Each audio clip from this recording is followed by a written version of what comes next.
नमस्कार। News station के सभी दर्शकों को हमारा नमस्कार। आज हम बात करेंगे कि खाड़ी देशों में जो संकट चल रहा है, खासतौर पर ईरान और अमेरिका का जो संकट है, वो किस तरीके से पूरी दुनिया पर असर डाल रहा है। खासतौर पर भारत की अगर हम बात करें तो भारत के लोग कैसे प्रभावित हो रहे हैं, क्या वजह है। साथ ही साथ और जगहों की अगर हम बात करें तो एक तरफ ईरान का युद्ध चल रहा है तो दूसरी तरफ रूस और यूक्रेन के बीच झगड़ा चल रहा है। तो इन सारी चीज़ों का क्या असर पड़ रहा है, दुनिया की राजनीति किधर जा रही है, इन सब पर बातचीत करने के लिए हमारे साथ खास मेहमान हैं डॉक्टर बी बाला भास्कर जी। आइए सीधा उनसे बात करते हैं। आपका स्वागत है सर। हाँ, नमस्कार सिद्धार्थ जी। सबसे पहले आपको धन्यवाद भाई, मुझे ये शो पे इनवाइट किया है। मैं आपका इंटरव्यू लेके तैयार हूँ। तो भास्कर साहब के बारे में अगर मैं अपने दर्शकों को बताऊं तो एक खासियत है सर की, यहाँ पर 38 साल का एक्सपीरियंस है। भारतीय विदेश सेवा के अधिकारी रहे हैं, साथ ही साथ नॉर्वे में राजदूत रहे हैं। एक लंबा अनुभव है और इस समय एक इंस्टीट्यूट में पढ़ा भी रहे हैं, प्रोफेसर भी हैं। तो कहीं ना कहीं वैश्विक मामलों के एक बड़े जानकार के तौर पर जाने जाते हैं। भास्कर साहब, जब हम बात करते हैं खाड़ी देशों की, तो जरा पहले तो हमारे दर्शकों को समझाइए खाड़ी देश ये क्या है। बहुत लोग मिडिल ईस्ट बोलते हैं, कोई खाड़ी बोलता है, कोई गल्फ बोलता है। ये रीजन है क्या और क्यों इतना इम्पोर्टेंट है? नहीं, ये मिडिल ईस्ट का है ना, ये वेस्टर्न टर्मिनोलॉजी है। वेस्टर्न देशों में, ये पश्चिम देशों में उसको मिडिल ईस्ट बोलते हैं। इंडिया में हम वेस्ट एशिया बोलते हैं। क्यों? ये एशिया का वेस्ट साइड है। ये पूरा एशिया में आप देखेंगे तो ये पूरा गल्फ़ कंट्रीज़ से लेके इज़राइल तक ये पूरा वेस्ट एशिया का सबसे वेस्ट में है, पड़मट में है। सो इसीलिए हम बोलते हैं वेस्ट एशिया, वो लोग बोलते मिडिल ईस्ट। लेकिन हमारा टर्मिनोलॉजी यूज़ करेंगे आज हम हमेशा वेस्ट एशिया ही बोलते हैं। सर, ईरान और अमेरिका होता है कि डील हो गई, कहीं हो रहा है कि युद्ध विराम हो गया, फिर जो है आपस में मिसाइलें छोड़ी जाने लगती हैं, हमले होने लगते हैं। कहीं ना कहीं बड़ा अनसर्टेन है पूरा का पूरा इलाका और समझ में नहीं आ रहा कि हो क्या रहा है। कि एक दिन होता है कि नहीं आज शांति हो गई और जो है अब जहाज़ निकलेंगे, दूसरी तरफ होता रहा है कि नहीं नहीं आज जो है झगड़ा शुरू हो गया। तो आखिरकार चल क्या रहा है, जरा समझाइए ये कैसे शुरुआत हुई और कितना लंबा ये जो है यानी इनका इतिहास है आपस में लड़ाई झगड़े का। इनका इतिहास काफ़ी लंबा है। सब 1908 में जब ऑयल डिस्कवर हुआ ईरान में, तब से इनका ये एनर्जी का ऊपर पूरा पश्चिम देशों में फोकस किए हैं। अमेरिका, इंग्लैंड, उनका हाथ में पूरा ये एनर्जी रिसोर्सेस उनका कंट्रोल, उनका कंपनीज इन्वेस्ट किया है, उन्होंने डिस्कवर किया। उनका काफ़ी मोनोपोली भी था पहले।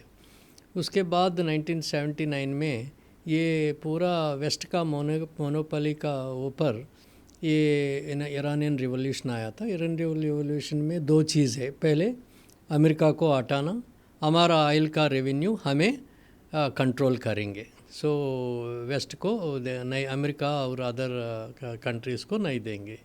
इसका ऊपर ईरानियन रिवॉल्यूशन हुआ था। उस समय में ये पश्चिम देशों को ईरान से हटाया गया।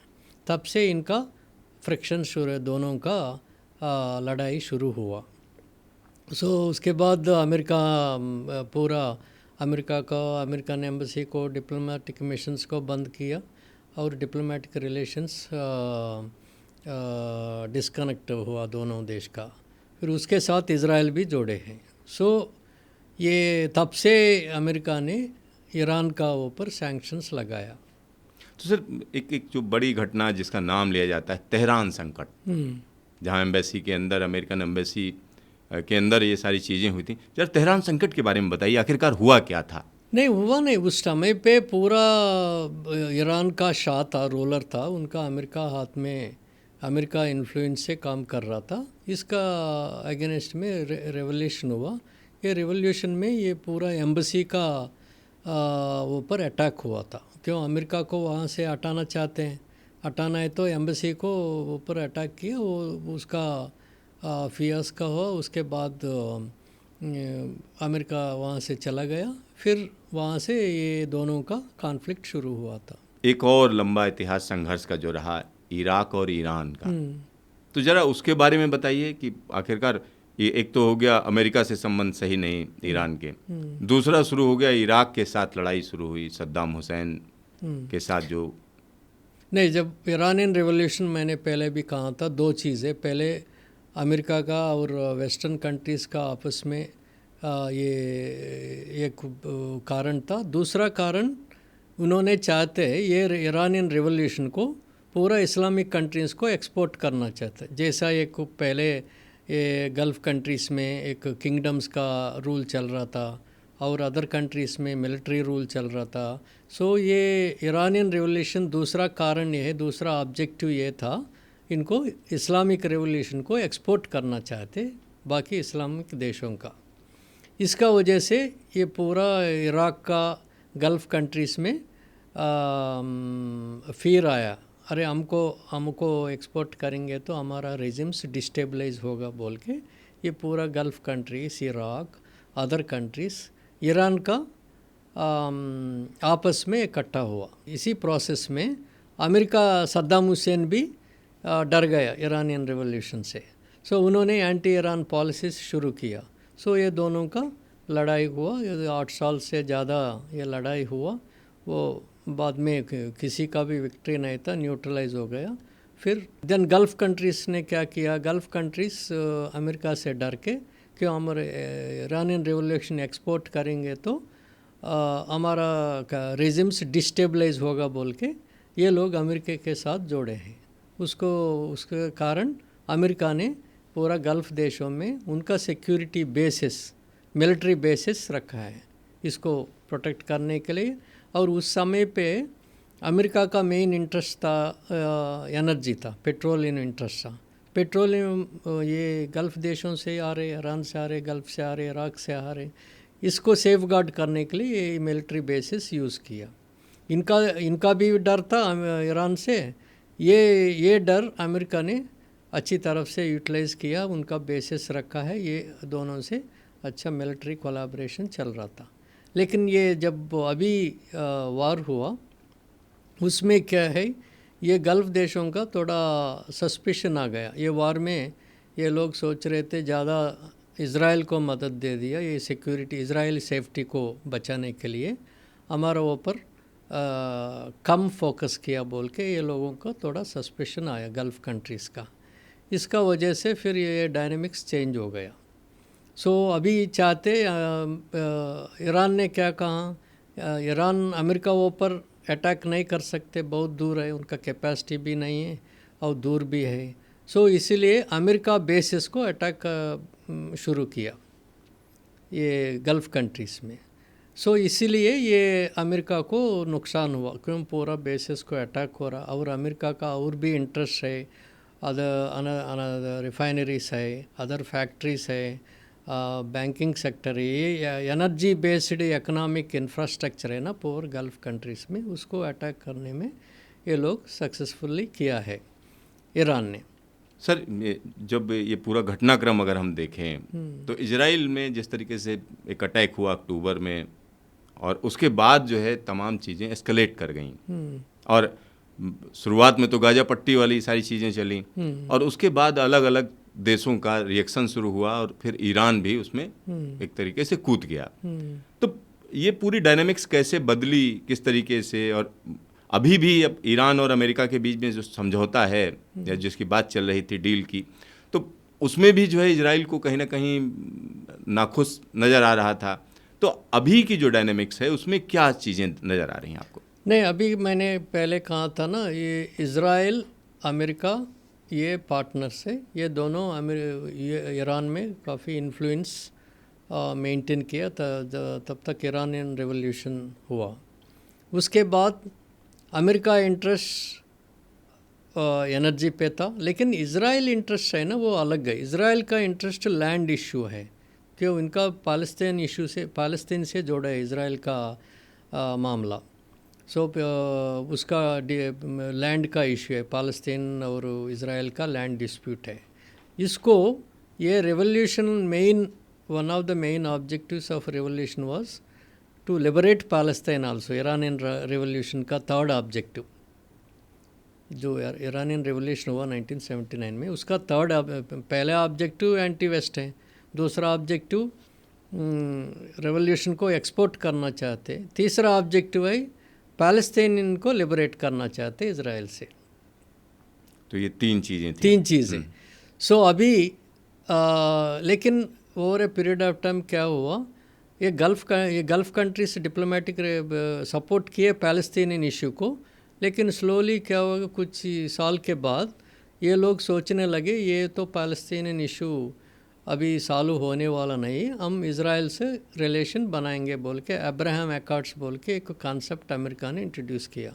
आप पैलेस्टीनियन इशू को साइडलाइन करके इज़राइल से रिलेशंस बनाने के लिए एक प्रपोज़ल था, इसको नाम अब्राहम अकॉर्ड्स।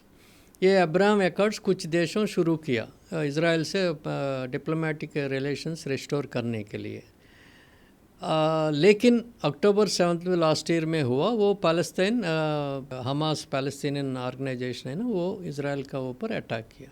उसके बाद पूरा डायनामिक्स चेंज हो गया।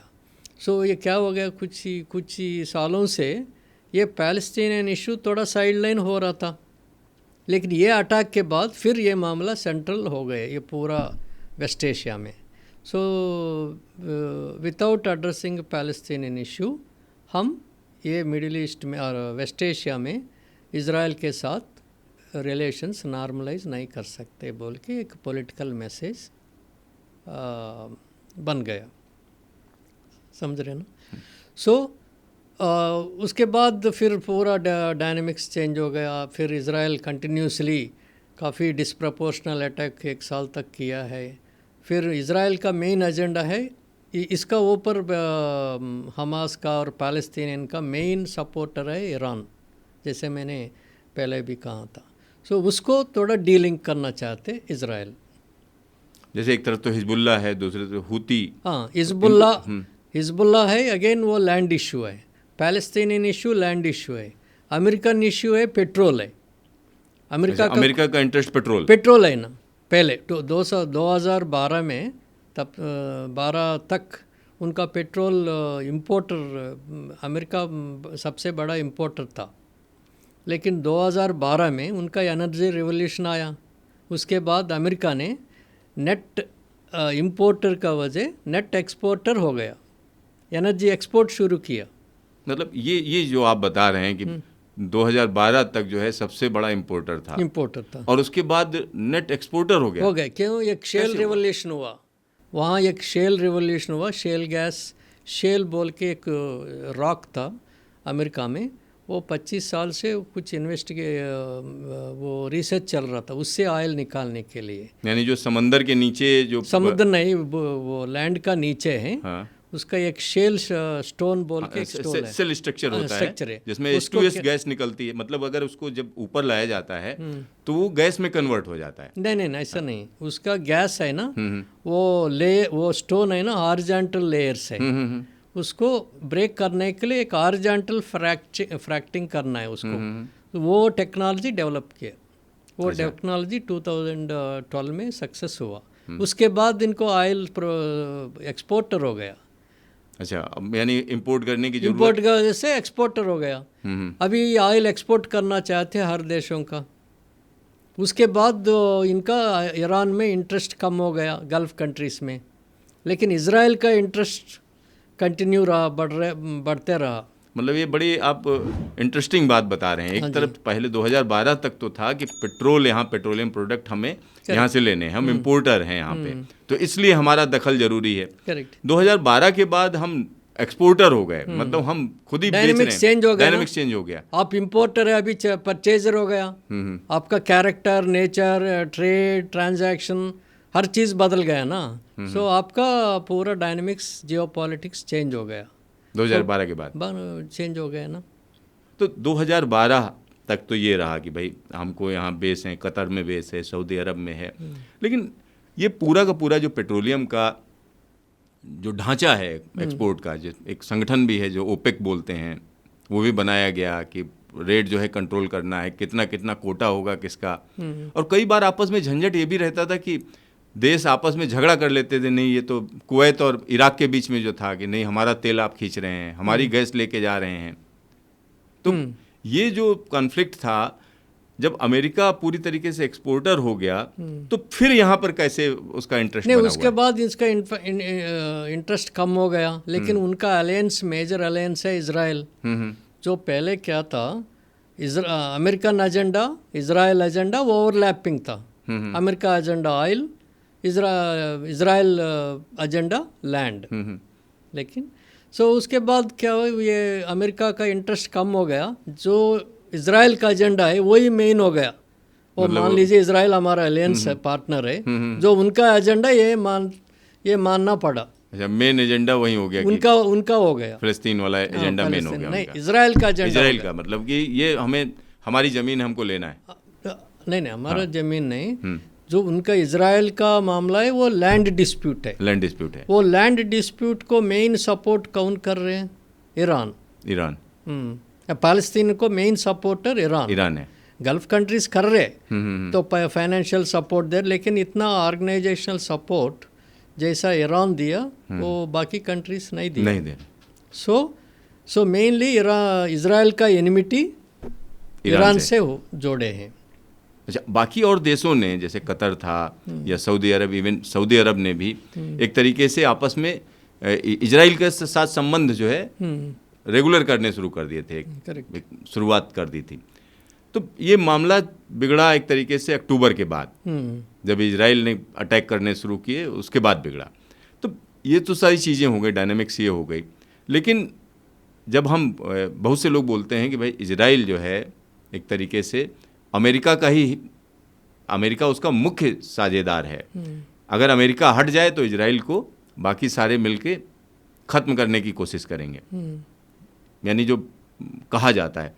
तो इसमें अमेरिका जब उसका पेट्रोलियम का है नहीं, साथ ही साथ ज़मीन का मामला उसका है नहीं, ईरान से शुरुआत हो गई, तो अब यानी अब अमेरिका क्यों उलझा हुआ है? नहीं, ये तो बहुत इम्पोर्टेंट सवाल है कि अमेरिका इजराइल उनका कोई स्ट्रांग पार्टनर्स है पहले काफ़ी साल, तब तक ऑयल ये एक्सपोर्टर बने,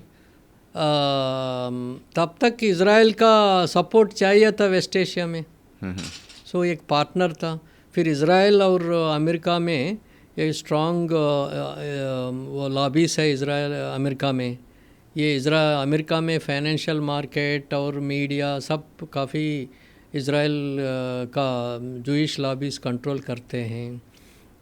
सो उनका पार्टनर, पहले उनका पार्टनरशिप था, उसके बाद वहाँ अमेरिका में भी इनका स्ट्रांग पार्टनरशिप इजराइल और ओपिनियन मेकर से मीडिया कंट्रोल करते, उनका लॉबीज है, उनका और कुछ रिलीजियस रीजन्स भी है उनको सपोर्ट करने के लिए। तो ये काफ़ी रीज़न से उनका संबंध काफ़ी स्ट्रांगली जोड़े हैं, ठीक है। लेकिन 2012 के बाद जो इजराइल एजेंडा है वही मानने पड़ा अमेरिका ने, ये पूरा वो उनका रिलेशन का वजह से। सो इसीलिए जो इजराइल ने कहा, ईरान का जो भी मामला कहते हैं ईरान अमेरिका करते रहते थे। ये वार में भी अभी रिसेंटली वो मेनली इजराइल का एजेंडा है। इजराइल का एजेंडा सर, ये जब लड़ाई शुरू हुई तो पहले ही दिन बड़ा अटैक हुआ जिसमें एक यानी टॉप एलान ख़त्म कर दिया गया ईरान का। आमतौर पर जब लड़ाइयाँ होती हैं तो सीधा अमूमन क्या होता है, प्रेसिडेंट या प्राइम मिनिस्टर नहीं उड़ाया जाता है, लेकिन यहाँ क्या हुआ, सीधा आपने उड़ा दिया। उसके बाद कंट्रोल क्यों नहीं हो रहा है? आपने ख़त्म कर दिया, उसके बाद भी आप कंट्रोल नहीं कर पा रहे हैं चीज़ों को, क्या वजह है? नहीं, इनका क्या है, इनका सोच ये वेस्टर्न सोच है ना, उसका वो ईस्टर्न सोसाइटी का बारे में काफ़ी कम अंडरस्टैंडिंग है। वो सोचते एक लीडर को ख़त्म करे फिर पूरा सिस्टम बदल जाएगा। ये तो काफ़ी सिविलाइजेशनल कंट्रीज़ है, ये ईरान है, इतना लंबा सिविलाइजेशन है, एक लीडर को मारने में और एक उनको रिमूव करने में सिस्टम नहीं बदलता। सो ये वेस्टर्न अंडरस्टैंडिंग है ना, वो कमी है ईस्टर्न सोसाइटी का बारे में।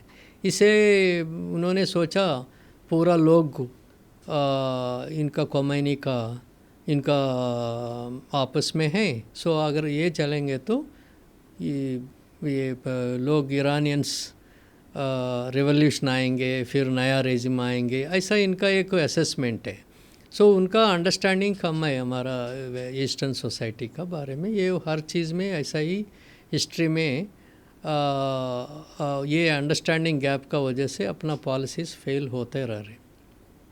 सो इसका भी ऐसा हुआ, लेकिन वो खोमैनी ये एक पॉलिटिशियन नहीं है, एक रिलीजियस लीडर है, एक माइनॉरिटी बिगेस्ट माइनॉरिटी सेक्ट है, उनका रिलीजियस लीडर है। ये सिस्टम रिलीजियस सिस्टम ये शिया रिलीजियस सिस्टम है ना, उनका मेन 2 कैरेक्टर्स हैं। ये लोग इनजस्टिस का आपस में लड़ाई करने का इनका हिस्ट्री है।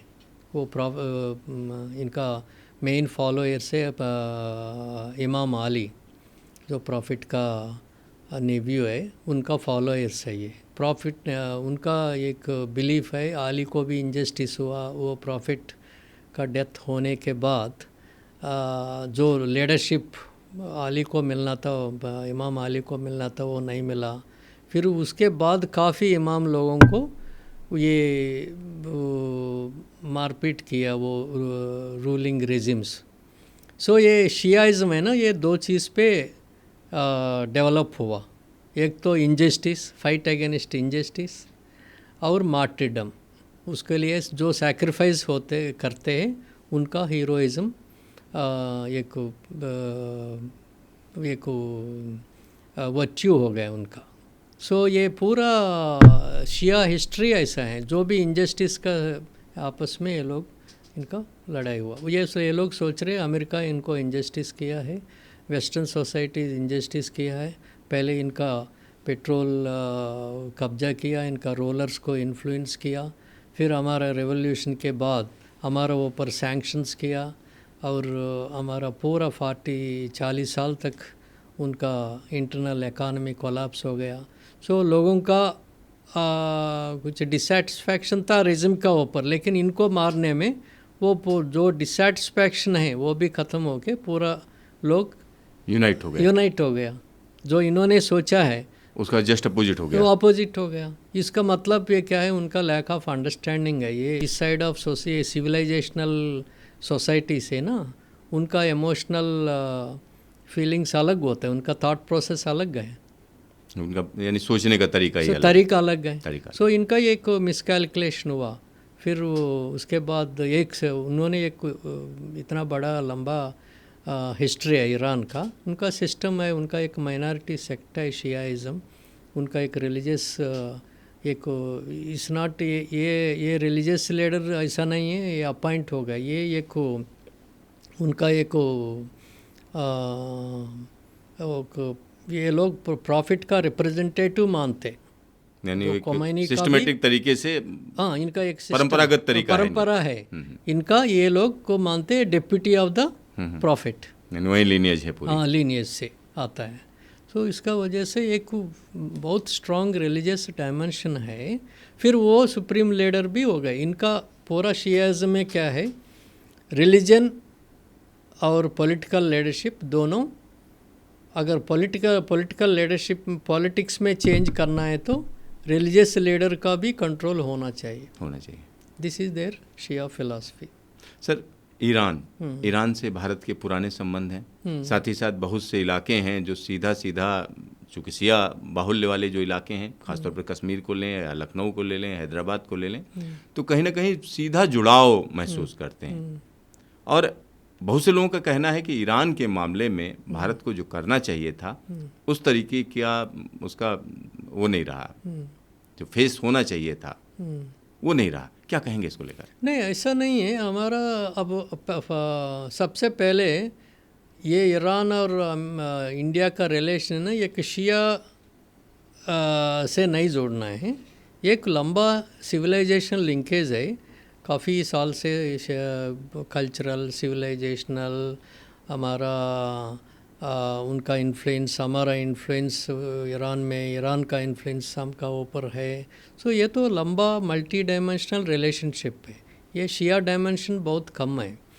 और उनका काफ़ी पहले उनका जब उसका पहले काफ़ी ईरानियन रेवोल्यूशन का पहले इस्लाम है ना 7th सेंचुरी में आया ईरान में, उसका पहले यानी इनको माना जाता है कि आर्य भी कहा जाता है ईरान, यानी आर्य सभ्यता से भी जोड़ा जाता है ईरान। हाँ वो जोड़ा है। उसका पहले ये 7th सेंचुरी में इस्लाम आया था ईरान को। उसका पहले वो जोरास्ट्रिज्म था, जब पर्सिक्यूशन पारसी था, पारसी लोग का हमारा रिलेशन काफ़ी हिस्टोरिकल रिलेशंस थे। उसके बाद इस्लाम आने के बाद हमारा हिंदुस्तान में, इंडिया में काफ़ी इस्लामिक सेंटर्स थे उस टाइम पे। वो लोग आके यहाँ से इस्लाम का बारे में सीखते थे और इतना स्कॉलरशिप थे। देन आर्ट इन्फ्लुएंस, आर्किटेक्चर, सो काफ़ी मल्टी डायमेंशन रिलेशन है।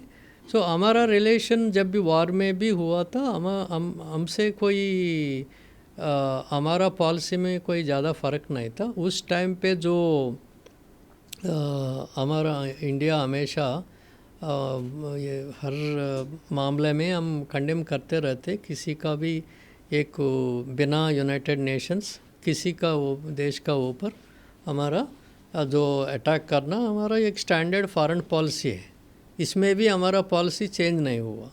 पॉलिसी चेंज नहीं हुआ। लेकिन सर एक और जो बड़ी बात है जिसको लोग बार बार उठाते हैं, खासतौर पर विपक्ष उठाता है भारत में, भाई इजराइल में आप मौजूद थे और उसके जैसे ही वापस आते हैं तुरंत अटैक हो जाता है। तो इसको किस तरीके से आप देखते हैं कि क्या जो है, बहुत लोगों का कहना है कि इनको मालूम ही नहीं था, बहुत लोगों का कहना पता था, बहुत लोगों का कहना है कि एक खास तरीके का मैसेज दिया गया। नहीं, इसका एक प्राइम मिनिस्टर का विजिट है, ये पहले फिक्स हो जाता है, ऐसा नहीं। इसका काफ़ी अरेंजमेंट करना पड़ता है कि म्यूचुअल डेट्स होता है नॉर्मली। ये डेट्स है ना, विज़िट का डेट्स 1 साल का पहले फ़ैसला होता है, 6 महीने के पहले फ़ैसला होता है उसको। दूसरा है जो उनका टॉक्स चल रहा, नेगोशिएशन चल रहा, वो डिसीजंस है ना। ऐसा नहीं अमेरिका भी को भी ऐसा नहीं उनको मालूम हो गया इस तरीके में अटैक कर रहे। जो उनका डेवलपमेंट्स सीज फायर टॉक्स चल रहा है, उनका पीस टॉक्स, उसमें उनका भी क्लूलेस है, इनका भी क्लूलेस लोगा। ऐसा नहीं हमको पक्का इन्फॉर्मेशन मिले। सो इसलिए उसको कोई एक इंसिडेंट से लेके हमारा पूरा पॉलिसी शिफ्ट को हम जजमेंट नहीं करना है। वो तो अलग है, ट्रिप का अलग है, हमारा रिलेशन अलग है।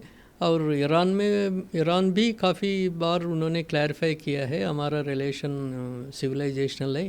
सो मेरे ख्याल से ये तो बड़ी मामला नहीं है, बड़ा मामला नहीं है सर।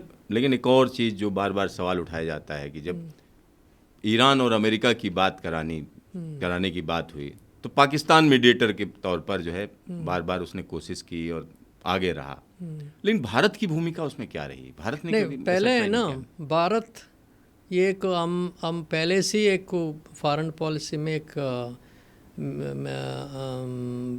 पॉलिसी है, दम हम मीडिएशन में नहीं चले। मीडिएशन में हम नहीं चले क्यों? ये मीडिएशन का is a very complex process. ये मीडिएशन का डायमेंशंस अलग होता है। मीडिएशन अखबार फेल एक मीडिएट किया आपने, अगर मीडिएट को सक्सेस होता ठीक है, अगर फेल होता फिर आप भी वो इम्प्लीमेंट करना आपका रिस्पॉन्सिबिलिटी है। जैसे मीडिएशन में भारत नहीं जाता है कभी? मीडिएशन का हमारा पॉलिसी नहीं है। पॉलिसी नहीं है, नहीं, लॉन्ग टर्म है ये काफ़ी साल पहले से ही हमारा फॉरेन पॉलिसी। अभी जब मैं जॉइंट सेक्रेटरी वेस्ट एशिया था, हमारा ऊपर भी प्रेशर आया उस टाइम पे सीरिया में मीडिएशन करने के लिए, और सऊदी ईरान ये इराक ईरान में मीडिएशन करने के लिए। हमारा एक पॉलिसी डिसीजन था मीडिएशन में एंटर नहीं होना है। हम दोनों साइड से कन्वे करेंगे, बात करेंगे, उसका प्रॉस एंड कॉन्स बताएंगे, लेकिन हम ऑफिशियली किसी का मीडिएशन नहीं करते, हमारा पॉलिसी है। इसका पॉलिसी से वजह से हमने वो उस एरिया में एंटर नहीं हुआ। जो पाकिस्तान का हुआ वो पाकिस्तान को वो लोग अमेरिका ने बताया होगा उनको, ठीक है। सो तो उनका मर्जी है। आई मीन हमें हमारा पॉलिसी मालूम है ना, सब हर देशों को इंडिया मीडिएशन में जाई जाता है बोल के हमको मतलब पता है, हम चाहते भी नहीं है। नहीं सर, ये तो बात हो गई अभी तक की जो स्थितियाँ रहीं, लेकिन जो ये वार हुई, चल रही है जो भी खाड़ी युद्ध, तो इसका जो सीधा इम्पैक्ट आया उन बड़े देशों में भारत भी है, और भारत का जो एनर्जी का जो सेक्टर है वो बुरी तरीके से प्रभावित हुआ, ऐसा कहा जा रहा है। और तो इस पर क्या क्या इम्पैक्ट आए, एक तो ये जानना चाहते हैं। दूसरा, ईरान का जो तेल है या गल्फ़ का जो तेल है वो क्या इतना बढ़िया है, ये क्या क्वालिटी है, क्यों ऐसा उसको ये माना जाता है। तीसरी चीज़, भारत जो है अमेरिका से भी जो है अब इम्पोर्ट कर रहा है। रसिया से जो इम्पोर्ट कर रहा था, अमेरिका ने कहा नहीं अब इम्पोर्ट नहीं करोगे, चुप होके बैठ गए। तो ये क्या चीज़ है कि अमेरिका तय करेगा भारत कहाँ से खरीदे?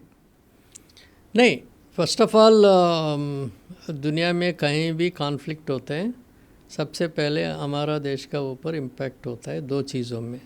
पहले हमारा डायस्पोरा का इम्पैक्ट होता है, क्यों दुनिया में हर जगह में इंडियन डायस्पोरा वेल स्प्रेड है, काफ़ी रेस्पेक्टेड है। हमारा डायस्पोरा दुनिया भर रेस्पेक्ट करते हैं। दुनिया भर डायस्पोरा लीडर्स है, प्राइम मिनिस्टर्स है, प्रेसिडेंट्स है, मेंबर ऑफ पार्लियामेंट्स है, और की पोजीशंस है, सीईओस है। तो हमारा डायस्पोरा है ना, बहुत स्ट्रॉन्ग इन्फ्लुएंस है वर्ल्ड अफेयर्स में। सो कहीं भी कॉन्फ्लिक्ट होता है उनका सिक्योरिटी हम देखते हैं, ठीक है। दूसरा है एनर्जी, हमारा एनर्जी डेफिशिएंट कंट्री है। हमें इंपोर्ट करते हैं 80% पेट्रोलियम गल्फ़ कंट्री से इंपोर्ट करते हैं। अगर पेट्रोल प्रोडक्ट्स इंपोर्ट करना बड़ी बात नहीं है, लेकिन उसका हमें जो क्रूड ऑयल है वो सीधा हम यूज़ नहीं कर सकते, उसको प्रोसेसिंग करना, जो उसका पेट्रोल का केमिकल कैरेक्टर्स को लेके हमने रिफाइनरी सिस्टम इंडिया में डेवलप किया, क्यों वो हमारा सबसे करीब देश लोकेशन है, फिर वो ट्रांसपोर्टेशन कास्ट भी बहुत कम है, और उसका क्रूड के वजह से हमने रिफाइनरीज बनाया। इसीलिए गल्फ़ क्रूड से और हमारा रिफाइनरीज जोड़े हैं। ये रिफाइनरीज ये गल्फ़ का क्रूड को कन्वर्ट करके पेट्रोलियम, डीजल, केरोसिन एंड अलग अलग प्रोडक्ट्स बनाते हैं। ऐसा नहीं क्रूड लागे हम सीधा व्हीकल्स में डालें, ये है। सो ये 70 पे 5 to 6 million barrels per day हम क्रूड ऑयल इंपोर्ट करते हैं। सो उसका वजह से हमारा रिफाइनरीज अगर बाहर से इंपोर्ट करते, पहले कॉस्ट ज़्यादा है, दूसरा उनका केमिकल कैरेक्टर्स अलग है, हमारा हम रिफ़ाइन नहीं कर से। ये रिफाइनरी है ना काफ़ी मैसिव इंडस्ट्रियल कॉम्प्लेक्स है, ये स्ट्रेट अवे हम इतना जल्दी उसको रिफाइनरी चेंज नहीं कर सकते, तो बिग इंफ्रास्ट्रक्चर है। मतलब जिस तरीके के नेचर है रिफाइनरी का, जो क्रूड की वजह से रिफाइनरी बनाते उसी हिसाब से रहता है वो। उसको आप तुरंत प्रोडक्शन लाइन नहीं बदल सकते। ये तो हेवी इन्वेस्टमेंट्स है, बिग मिशनरी है, उसका पूरा इकोसिस्टम अलग है। तो जब ईरान के साथ ये सारा पूरा गल्फ से जो है तेल आना एक तरीके से बंद हुआ, उसके बाद जो है भारत ने क्या किया? रिफाइनरी तो वही प्रोडक्शन लाइन है, तो फिर उसके पास ऑप्शन क्या था? नहीं, ऑप्शन था क्या, जनरली हमें क्या ये इंटरनेशनल गाइडलाइंस थे। इंटरनेशनल एनर्जी एजेंसी बोल के एक एजेंसी है, उनका गाइडलाइंस है 6 महीने हम रिजर्व्स बनाना। ये एक पेट्रोल स्टॉक्स में डिस्टर्बेंसेस हैंडल करने के लिए एक गाइडलाइंस है। अच्छा, 6 महीने का रिजर्व्स, पेट्रोल रिजर्व क्रूड करके रखना है। हमने हमारा पास क्यों, हमारा बगल में ही पेट्रोल है, इसलिए हमने वो 6 महीने तक नहीं रखा है। सो अगर प्रॉब्लम आता है 6 महीने तक रिजर्व होता है, इतना प्रॉब्लम्स नहीं आता है। 6 महीने का रिजर्व रखा नहीं? नहीं, हमने हमारा पास 2 महीने का रिजर्व है। अच्छा, इंटरनेशनल गाइडलाइन है 6 महीने की? 6 महीने है, और हमने रखा 2 महीने का। इंटरनेशनल एनर्जी एजेंसी बोल के एक एनर्जी एजेंसी है, उसका गाइडलाइन है 6 महीने। अभी चीन ने 8 महीने, 9 महीने, ऑलमोस्ट 11 महीने, 10 महीने तक। ये 6 महीने का क्यों नहीं रखा भारत ने? हाँ, वो इसीलिए वो तो हमारा लैब्स था। लैब से ही है। यस, हमें बड़ा लैब से एक बड़ा तरीके। लैब से हम करना था, इसलिए किया नहीं होगा। हम थोड़ा इजीली लिया, पेट्रोल हमारा बगल में गल्फ कंट्रीज में ही है, जो भी कारण मतलब है। पेट्रोल पंप आपके पास में है तो आपने एक ही लीटर जो है तेल डलवाया मोटरसाइकिल के अंदर। लेकिन ये बड़ा लैब्स था। बड़ा लैब से है। ये करना, ये अभी भी हम ये लेसन तो सीख रहे अभी हैं। क्या कितना रिजर्व है इस वक्त अगर हम बात अभी मेरा ख्याल तब तक मेरा इन्फॉर्मेशन है, और एक महीने और 2-3 वीक्स तक रिजर्व्स है, ठीक है। फिर बस। हमको आते रह रहे, अभी थोड़ा यानी रिलैक्स सप्लाई अभी चालू है इसलिए चालू हो गए, इसको ज़्यादा प्रॉब्लम नहीं होगा। लेकिन प्रॉब्लम ये है, कभी कास्ट बढ़ गया, अच्छा कीमत बढ़ गई है। कीमत बढ़ गई। कीमत बढ़ने में हमको क्रूड ऑयल पूरा पेट्रोल डीजल का कास्ट बढ़ जाता है, इनका कास्ट बढ़ जाता है, पूरा ट्रांसपोर्टेशन का कास्ट बढ़ जाता है। फिर दूसरा चीज़ है हमारा एलपीजी है, जो हमारा 300 हाउस होल्ड्स है इंडिया में एलपीजी यूज़ करने वाला, उनका एलपीजी 60% वहाँ से आता है। यानी गल्फ कंट्री से 60%। गल्फ कंट्री से आता है। अच्छा। सो वो एलपीजी इम्पैक्ट है हमारा कुकिंग गैस का। देन एलएनजी भी आता है, लिक्विफाइड नेचुरल गैस, वो भी हम हेवी इंडस्ट्रीज़ में यूज़ करते, जो भी फर्टिलाइज़र इंडस्ट्री है और ये है।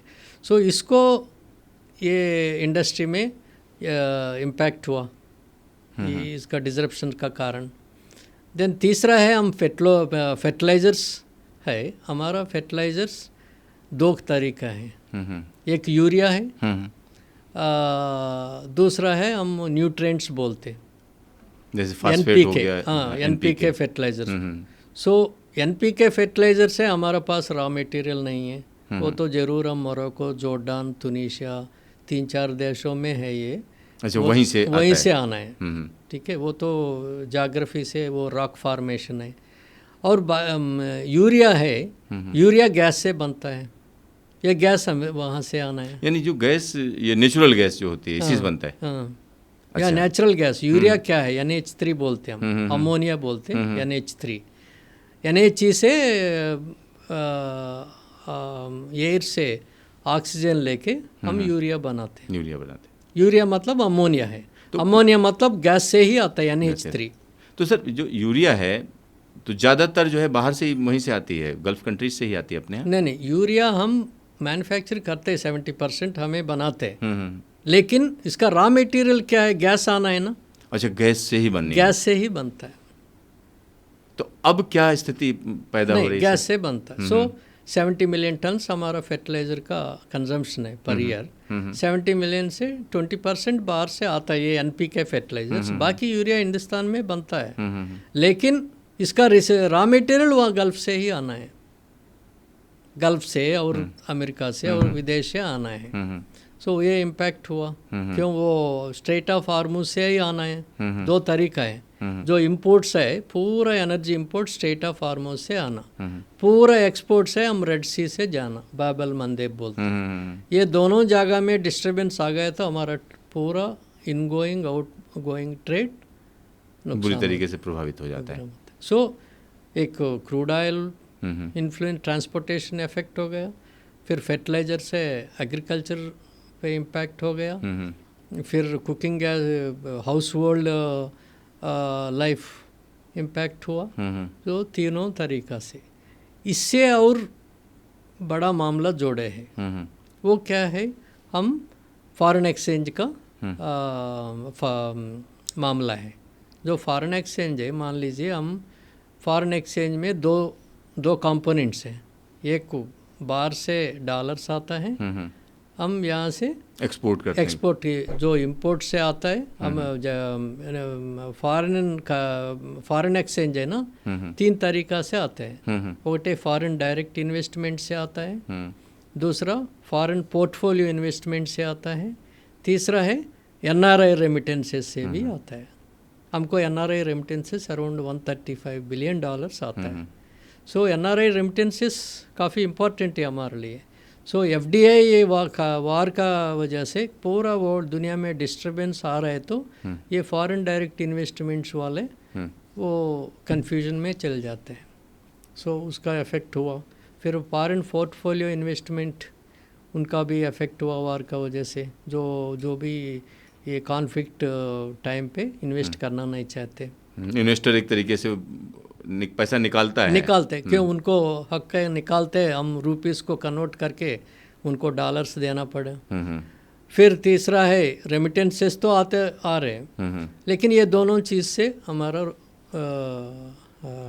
रुपये का अच्छा, इसीलिए प्रधानमंत्री ने कहा कि जो है हाँ, इसीलिए आप गोल्ड ना खरीदें, कम खरीदें। क्यों बोल रहे प्रधानमंत्री, इसको फॉरेन एक्सचेंज शॉर्टेज पड़ जाता है, पार जाएंगे तो हमका एसेंशियल गुड्स है, हमारा गैस है, पेट्रोल है, ये तो खरीदना है। अगर $200 भी हो जाता है फिर भी हम खरीदना है, एसेंशियल गुड्स है ना। फर्टिलाइजर से एसेंशियल गुड्स है, लेकिन गोल्ड एसेंशियल, आई मीन कुछ लोगों को हमारा कस्टम्स है, लेकिन जो प्रधानमंत्री का कहने का मतलब ये है हेवी इन्वेस्टमेंट्स के लिए, अननेसेसरी आइटम्स के लिए नहीं करना। लेकिन ऐसा बोलने में एक लोगों को तरीका बदलना होता है, इनके लिए एक पॉलिसी लेके आना।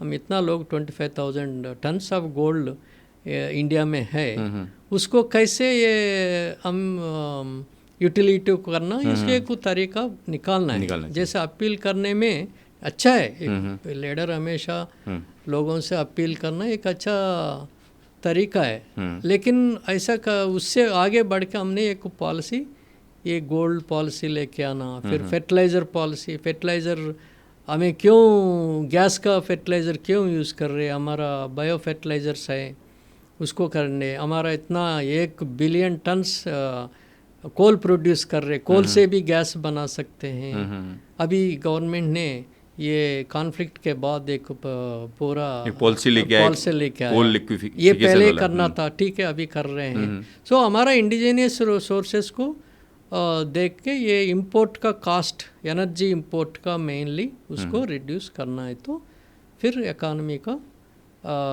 ऑल राउंड इम्पैक्ट कम हो जाता है। उससे एग्रीकल्चर इनपुट्स का कास्ट कम होता है, पेट्रोलियम प्रोडक्ट्स का कास्ट कम होता है, फिर ट्रांसपोर्टेशन कास्ट कम होता है। सो ऑल राउंड इम्पैक्ट कम होता है। फिर इसका हमको फॉरेन एक्सचेंज कैसे आना है, इंपोर्ट्स एक्सपोर्ट से भी फॉरेन एक्सचेंज आता है। ये अर्निंग्स है, हम कैसे अर्न करते हैं, एक स्पेंडिंग है, एक अर्निंग है। मान लीजिए $1 ट्रिलियन आपका अर्निंग है, $1.5 ट्रिलियन आपका स्पेंडिंग है। ये $0.5 ट्रिलियन कहाँ से आता है, कहीं से आना है ना, कहीं से आना है, वो कहाँ से आता है। इसीलिए ये बैलेंस ऑफ पेमेंट्स हमको बोलते करंट अकाउंट डेफिशिएंसी नहीं होना है। सो ये बराबर होना है, ज़्यादा ही होना है, कम नहीं होना चाहिए, कम नहीं होना चाहिए। अगर कभी कम होता है कभी कभी, देन हम फॉरेक्स रिजर्व्स बोलते हैं। बैंक में हमारा RBI रिजर्व रखते हैं खुद, गोल्ड का शेप में और डॉलर का रूप में, वो रिजर्व से लेते हैं। लेकिन वो तो ईजिली नहीं करना है, वो रिजर्व हमेशा मतलब इमरजेंसी के लिए वाला कोई मामला होगा तब। लेकिन day to day foreign exchange के लिए हमें एक्सपोर्ट्स बढ़ना, नहीं तो इंपोर्ट्स कम करना। सर ये तो बात हो गई कि अभी की जो स्थितियां हैं। अब इसमें एक और चीज़ है, जैसे LPG तो सबकी ज़रूरत है, घर में चूल्हा ही नहीं जलेगा अगर LPG ना हो, स्थिति ये है। तो LPG अब कहाँ से जो है, एक तो अमेरिका दे रहा है, मान लिया वो हमारे पास ऑप्शन ना हो, आप किसी एक सोर्स पे क्यों डिपेंड हैं? नहीं होते और हमारे पास ऑप्शन क्या है? नहीं, अभी क्या है ना, अभी गवर्नमेंट ने तुरंत पॉलिसी लेके आ, कोल से हम इतना कोल गैसिफिकेशन करके हम गैस बना सकते हैं। हमारा 2 बॉम्बे हाई में, गोदावरी बेसिन में गैस का एक्सप्लोरेशन चल रहा, लेकिन इसका काफ़ी टेक्नोलॉजी आउटडेटेड है। हमारा कंपनीज उसका प्रोपोर्शनली एफिशिएंटली उसको एक्सप्लोर नहीं कर पाया। सो हमको जो टेक्नोलॉजी पार्टनर्स है, इंटरनेशनल पार्टनर्स को तुरंत हमको हमारा कंट्रीज़ में इनवाइट करना है। इसको हमारा डोमेस्टिक गैस को एक्सप्लोर करना और नया फाइंडिंग्स भी करना है। और कोल गैसिफिकेशन से ही गैस हम निकाल सकते हैं। काफ़ी सॉल्यूशंस है, उसका ऊपर काम करना है। सो पहले वो इतना लेवल पे नहीं हुआ, अभी शुरू किया है हमने। अभी नया पॉलिसी भी लेके आना, ये क्यों ये बॉम्बे है में और गोदावरी बेसिन में जो हमारा गैस रिजर्व्स है क्यों हम एक्सप्लोर नहीं कर पाया, उसका कारण क्या है, टेक्नोलॉजी है, रिसर्च क्या है, ये पूरा मामला एक हाई लेवल रिव्यू करके एक नया पॉलिसी ले आने के लिए अवसर है। सर ये तो हो गई गल्फ़ कंट्रीज़ की बात। एक दूसरी लड़ाई जो बड़े लंबे समय से खिंची हुई है यूक्रेन और रूस के बीच में, और उसका कोई समाधान नज़र नहीं आ रहा है। वार पे वार चल रहे हैं, कहीं खबरें आ जाती हैं, पहले तो खबरें ज़्यादा आ रही थी, लेकिन अब कोई बड़ी चीज़ होती तभी जो है लोगों का ध्यान जाता है। लेकिन उसका क्या इम्पैक्ट जो है देखते हैं भारत पर? नहीं, पहले यूक्रेन का मामला है ना, ये यूरोप और रशिया का काफ़ी हिस्टोरिकल लड़ाई है। ओके, काफ़ी सालों से वो दोनों का को काफ़ी हिस्टोरिकल रीजंस है। वो तो इसलिए वो नाटो, वो रशिया नहीं चाहते NATO expansion. Farmer Soviet union republics है ना, Ukraine and other countries, CIS countries में सीआईएस कंट्री में नाटो एक्सपेंशन नहीं करना चाहते। लेकिन ये एग्रीमेंट हुआ था जब सोवियत यूनियन डिसोल्यूट हुआ, उस टाइम पे एग्रीमेंट था। लेकिन रशिया सोच रहे ये लोग वो एग्रीमेंट वायलेट करके पूरा उनका बैकयार्ड्स में नाटो को एक्सपेंड कर रहे। सो इसका मामला था। एनीवे ये तो लॉन्ग हिस्ट्री है। लेकिन हमें क्या है, उसका यूक्रेन पहले रशिया हमारा बहुत बड़ा डिफेंस पार्टनर है, एनर्जी भी। अब मैंने कहा था ना ये रिफाइनरीज, अगर एनर्जी ये गल्फ कंट्रीज का से हमारा रशिया का क्रूड भी सिमिलर हम रिफाइनिंग कर सकते हैं। हमारा मतलब वो सिमिलर है, मतलब ईरान जैसे ही है। हाँ, सिमिलर है, नॉट एग्जैक्टली सिमिलर है। उसका भी मीडियम सल्फाइड है, वो कैरेक्टर से हम कर सकते हैं। लेकिन वो ट्रांसपोर्ट दूर है, ट्रांसपोर्ट में ज़्यादा पैसा लगेगा। फिर उनका ऊपर सैंक्शंस भी है काफ़ी साल से, अमेरिकन सैंक्शंस। इसका वजह से हमारा प्रॉब्लम थोड़ा ये यूक्रेन वार के बाद और ये सैंक्शंस बढ़ाया, फिर और दिक्कत हुआ उसका, वहाँ से पेट्रोल रिसोर्सेस ले आने के लिए। भास्कर जी, आप ये तमाम जानकारी देने के लिए और चर्चा में भाग लेने के लिए आपका ढेर सारा धन्यवाद। बहुत शुक्रिया सिद्धार्थ जी। तो यहाँ हमारे दर्शक समझें, भारत की विदेशी नीति जब हम बात करते हैं तो तमाम चीज़ें आपके सामने आती हैं और दुनिया बड़ी तेज़ी से बदल रही है, लगातार कोई ना कोई खबर आती है। तो ऐसे में जो फॉरेन पॉलिसी है वो एक तरीके से जो जैसा चल रहा था उसी तरीके से चल रही है, और साथ ही साथ कोई ऐसा ना हो कि भारत की जो इज्जत है, भारत का जो तरीका है, उस पर कोई सवाल खड़ा हो। इसकी खास कोशिश की जाती रही है और आगे भी ऐसा ही रहेगा। तो देखते रहिए न्यूज़ स्टेशन, फिर मिलेंगे दोबारा।